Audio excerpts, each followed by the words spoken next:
discussions pour la paix en Ukraine se suivent et se ressemblent. En marge des 3 jours de rencontres à Miami entre les délégations américaines, russes et ukrainiennes, Emmanuel Macron a visiblement pris conscience de l'isolement des Européens. Je pense qu'il va redevenir utile de parler à Vladimir Poutine, oui. De toute façon, je constate qu'il y a des gens qui parlent à Vladimir Poutine. Donc, je pense que nous, Européens et Ukrainiens, on a intérêt à trouver le cadre pour réengager cette discussion en bonne et due forme. Sinon, on discute entre nous avec des négociateurs qui vont seuls discuter avec les Russes. Ça n'est pas optimal. Du côté de Moscou, Vladimir Poutine s'est dit ouvert à une discussion avec le président français. La dernière s'était toutefois retrouvée diffusée sur la télévision publique française. De quoi ne pas laisser de grands espoirs à Vladimir Poutine qui juge sévèrement la partition de la prétendue coalition des volontaires. La balle est entièrement dans le camp de nos adversaires occidentaux,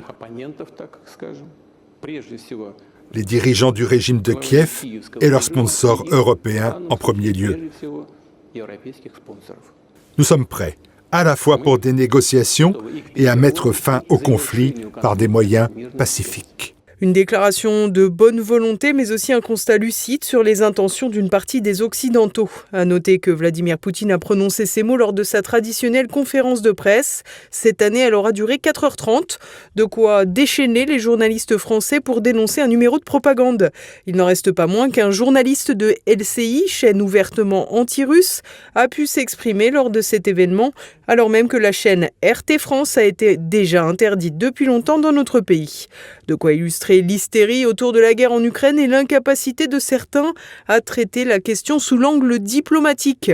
Dans ce cadre, si Donald Trump a déjà fait la démonstration de sa volonté de faire la paix, les opposants autour de lui ne manquent pas. Dans ce cadre, le sénateur républicain, totem des bellicistes américains, Lindsey Graham, s'est laissé aller à des déclarations provocatrices. Si Poutine dit non, nous devons changer radicalement la donne, notamment en fournissant des missiles Tomahawk à l'Ukraine pour frapper les usines de drones et de missiles qui existent en Russie. Des propos visant à mettre de l'huile sur le feu pour ralentir, voire s'aborder la paix à la manière des Européens et leur livraison d'armes. Dans ce registre, l'assassinat à Moscou du lieutenant-général Fanil Sarvarov, chef du département de la formation opérationnelle au sein de l'état-major, dans l'explosion de sa voiture vraisemblablement piégée, ne devrait pas arranger les choses non plus. En effet, pour le Kremlin, l'opération a été commanditée par Kiev. Les autorités ukrainiennes ont toutefois peu de chances de revendiquer cette attaque qui relève ni plus ni moins du terrorisme. Là encore, rien de nature à rassurer quant à l'avancée vers la paix. À noter que cette lutte pour saboter ces efforts a été dénoncée également par la patronne du renseignement américain qui a longtemps servi dans l'armée, Tulsi Gabbard. Ce que j'ai pu voir au cours de ces mois, c'est qu'à chaque fois qu'ils font des progrès et que cet espoir de paix se rapproche, les bellicistes de l'État profond se mobilisent et essayent de faire tout ce qu'ils peuvent pour les arrêter. Ainsi, le bras de fer entre la paix et la guerre sévit jusqu'au sommet de l'État américain et rien n'assure que le vainqueur sera celui qui défend l'arrêt du conflit.